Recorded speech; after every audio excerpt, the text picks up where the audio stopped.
Good evening. Today is Tuesday, November 12th, 2019. I now call the Southbridge School Committee meeting to order. Roll call, please. Mr. Andrew Murch. Present. Mr. Michael Montigny. Excused.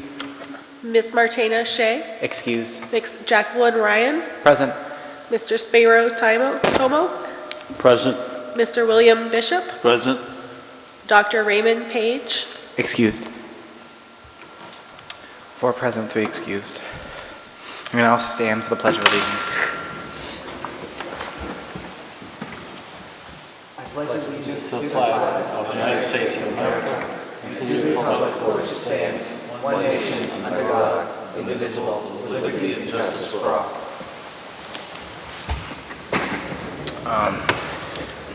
Before public input, I just would like to state that Dr. Villar will not be attending tonight, and Sarah will be giving the report during his remarks. Is there anyone here who would like to address the Southbridge School Committee tonight who is in the public? Again, anybody here tonight who would like to address the Southbridge School Committee? Seeing no movement, we'll move on to agenda item number 4, discussion of minutes. Do we have any changes, additions? Okay, seeing none, we will now move on to agenda item number 5. A, receiver superintendent announcements. Sarah?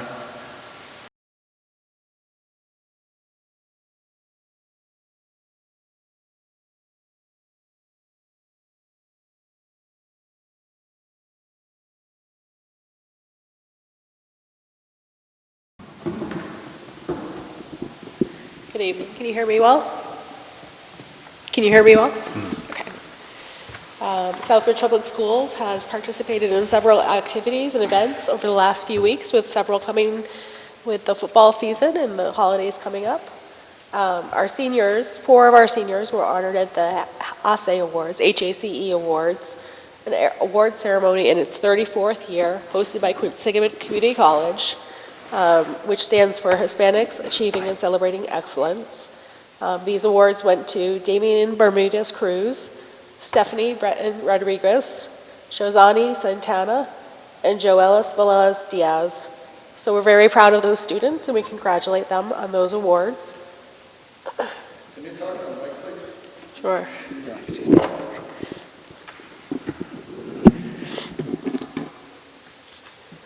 West Street School recently had a successful fall literacy night, which was attended by more than 300 family members of West Street School students.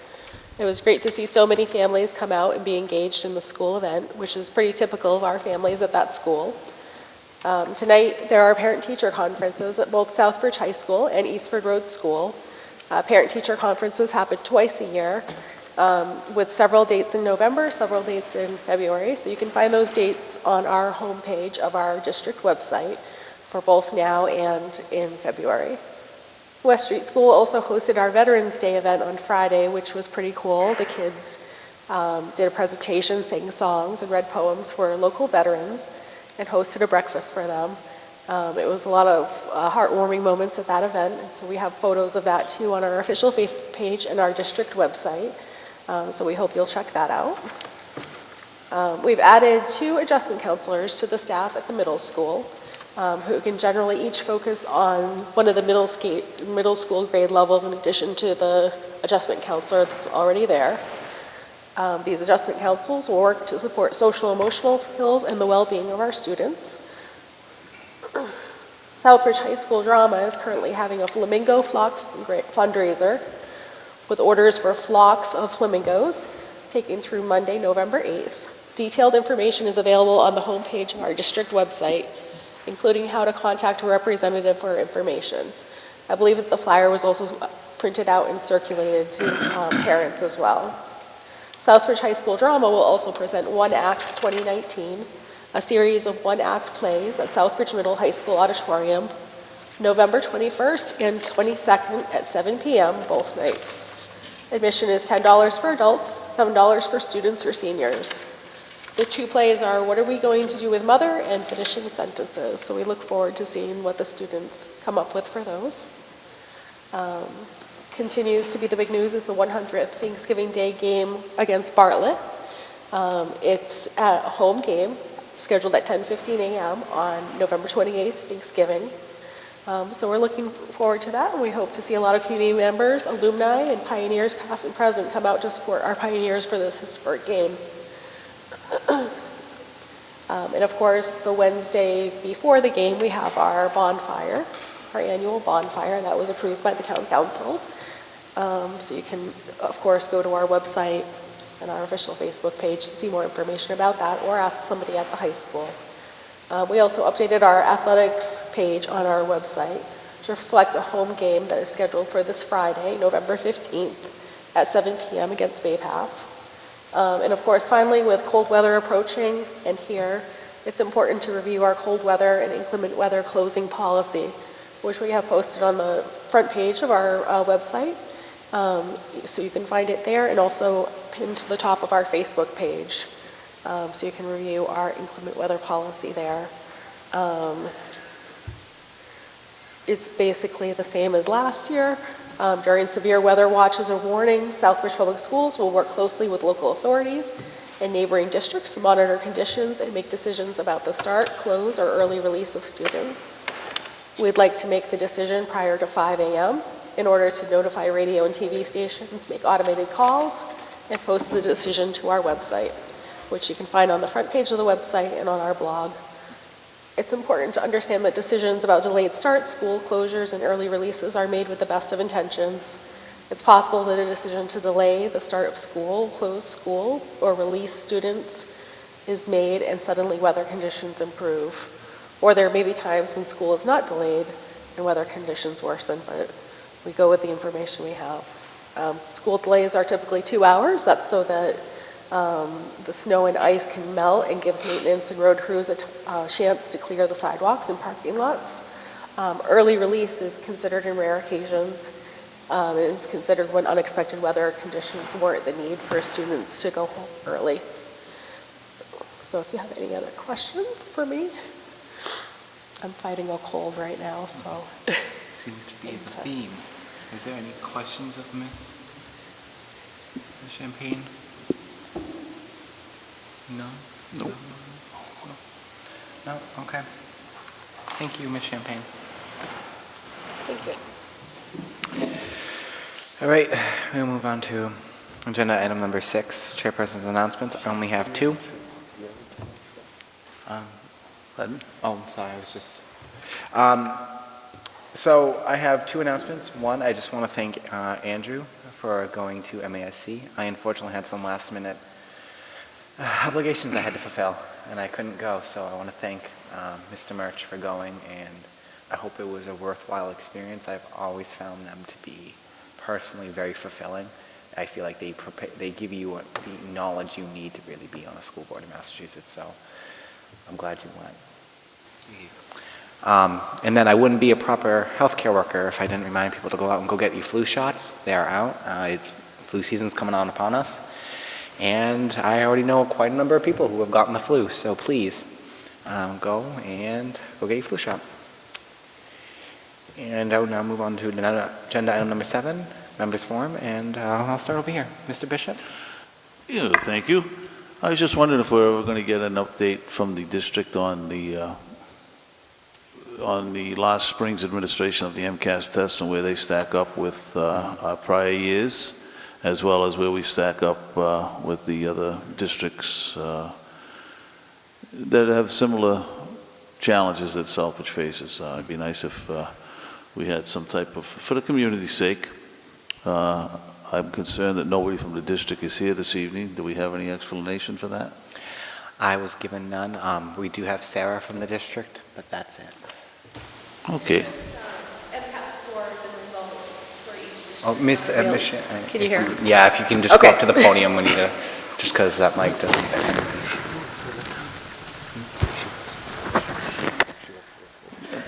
Before you speak, I'm not even sure. I'm sorry, I'm going to plead ignorant to this. I'm not even sure who you are or what your role is in the district. Perhaps you could enlighten us. That goes for me, too. Sure. My name is Sarah Champagne. I'm communications specialist part-time with the Southbridge Public Schools.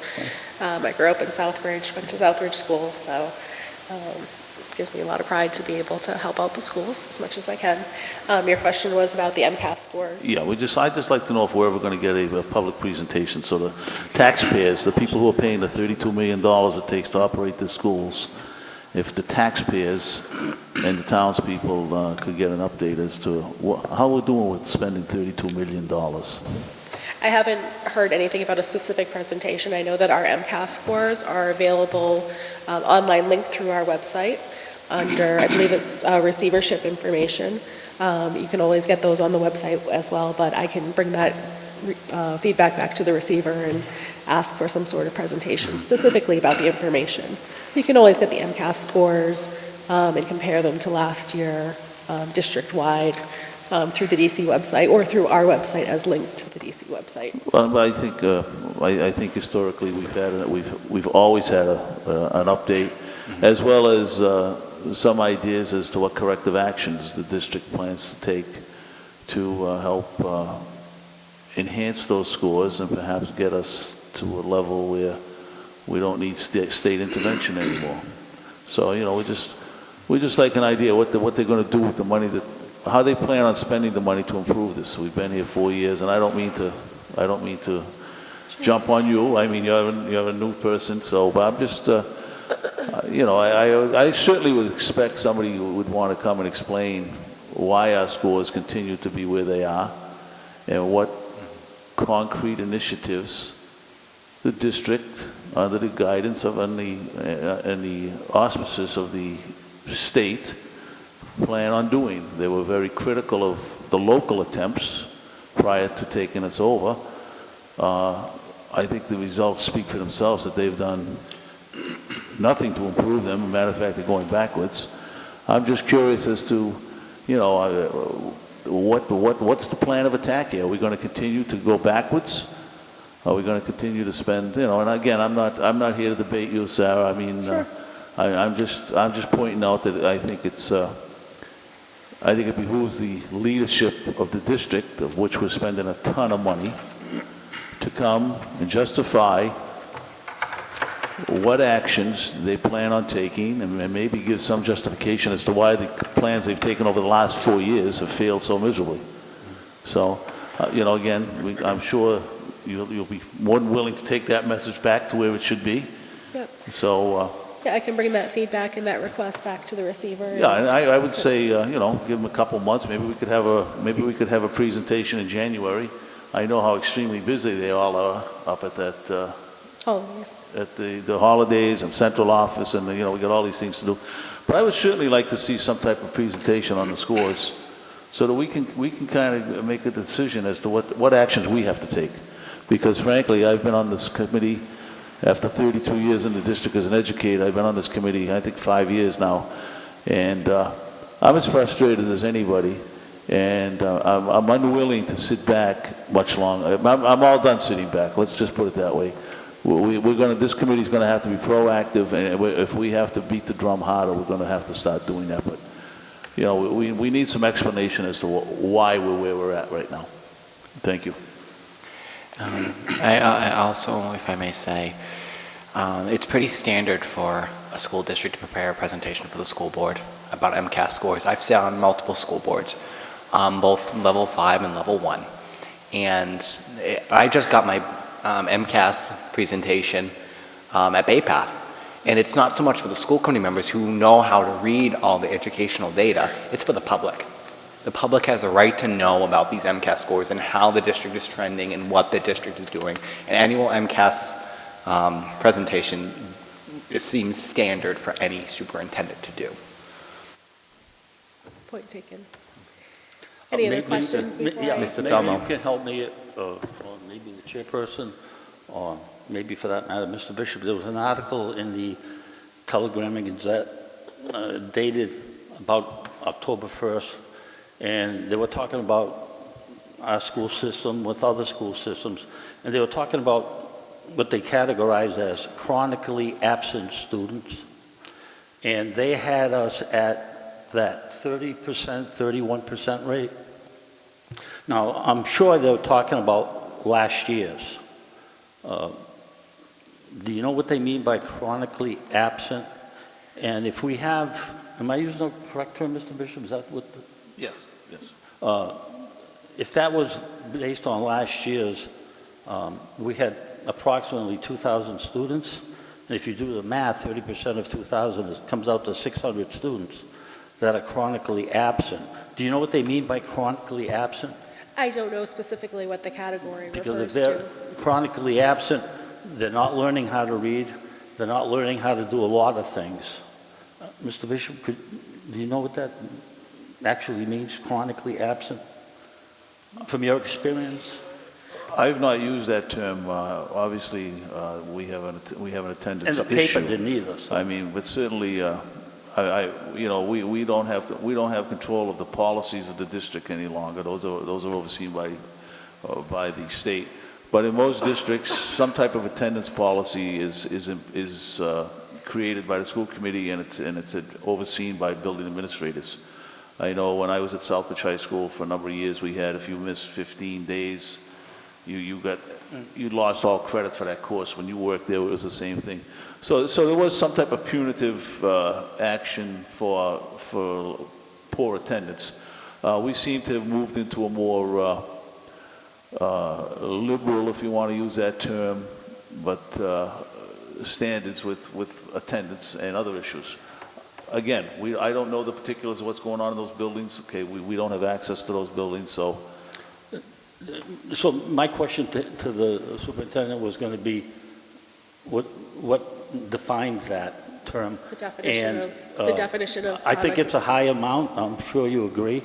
And if the paper was accurate, how are we addressing that? How can we reduce that percent, if we can? That's all. I can certainly clarify how that term And, is used. no, in no, the I data. understand. It's just, like I said, I was going to ask the superintendent, and no problem. Oh, could you, next time you talk to him, or maybe I'll give him a call and find out the answer. I'll make sure to send him an email tonight, Mr. Bishop. I mean, Mr. Excuse me, I'm looking at Mr. Murch. Thank you.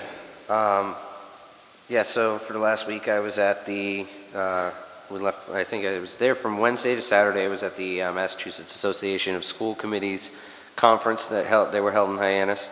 I was fighting a cold that whole entire week, so it was definitely a little bit challenging, but definitely a fun experience. I would encourage anybody that runs for public office in this role to attend one of these conferences.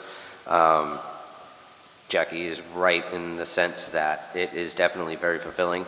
It was a huge learning experience. Met a bunch of great individuals who really cared about education, superintendents, parents, longstanding community members, or committee members, and the like. It was very eventful, but it was definitely worthwhile.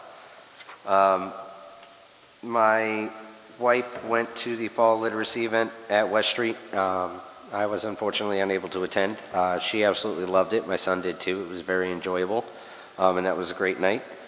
On Tuesday the 6th, before I left, I met with the receiver as well as a number of community stakeholders as well for what the Receiver's Advisory Board that he has created to get input from several members of the community and including them in the process of what's going on with Southbridge Public Schools.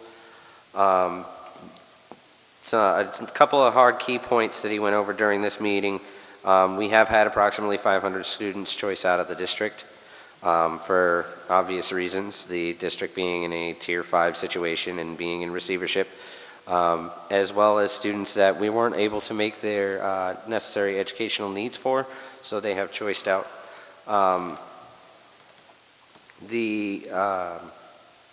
There is a new program, I believe it's work entry program, I'm not sure, but it helps Southbridge students with special needs after age 18 up till they're 22, help get skills to enter our society as far as simple work skills and life skills that are necessary to function. This is a service that they have so far filled to capacity as far as enrollment, and they are seeing very successful results. and the students are very proud of the work that they do. So that is definitely a key program and something very positive going on within our district. As far as staffing turnover, which has always been a focal point from the community, since we have had a high amount of staff turnover, last year in the month of September, we had 33 people leave the district, just in the months of September. With similar staffing levels this year, we only lost 2 people during the month of September. So that shows that we do have some clear stability growing, not necessarily here, but to drop from 33 people last year leaving in 1 month at the beginning of the year to only 2 is definitely some progress when it comes to stability. Just need to continue to work forward. Obviously, nothing is perfect and nothing is fixed, but we are working in the right direction for sure. There were issues with a lot of the fiscal programs that were functioning in the central office that did take a good portion of the receiver's first year, Dr. Villar's first year, to get a handle on and make sure everything was in line fiscally for him to be able to create a proper budget. A lot of these issues have definitely been resolved, though there is still some minor work to be done. But it is definitely, from the receiver's standpoint, it is in a better situation than when he entered.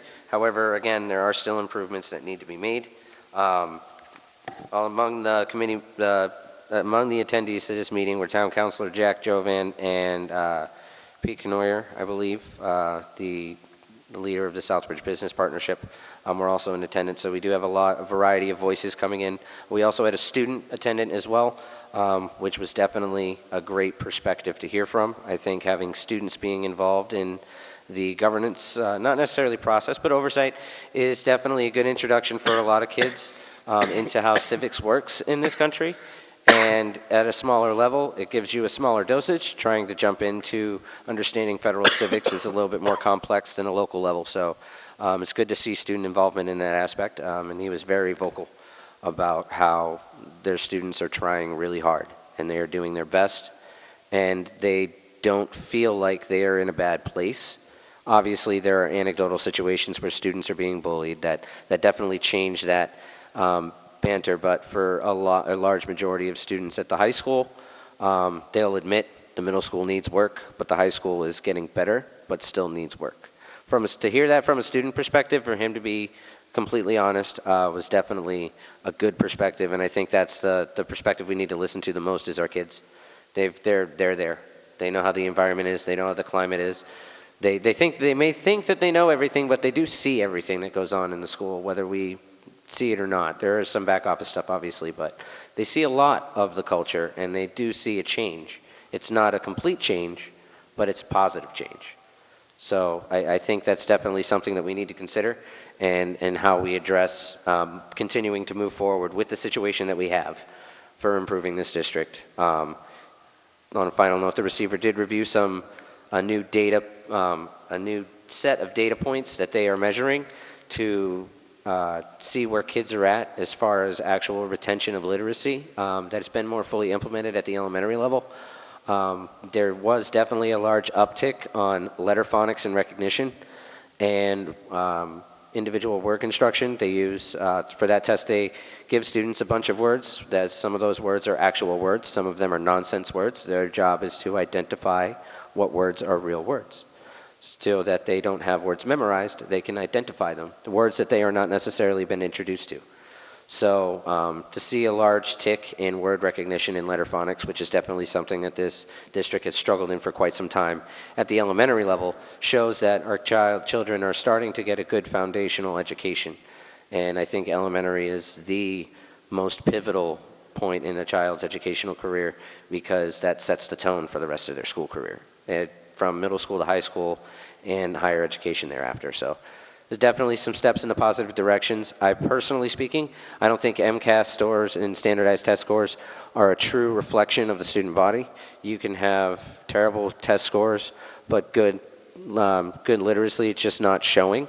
Not to necessarily say that we're out of the woods. I don't want that to be construed as that, but I do think now in the 21st century, trying to teach in a 21st century school system, that we need to use multiple data points to really see how our kids are doing, and we need to measure that on a almost quarterly basis to make sure that we address any deficiencies during the school year instead of finding out at the end of the school year or into the next school year.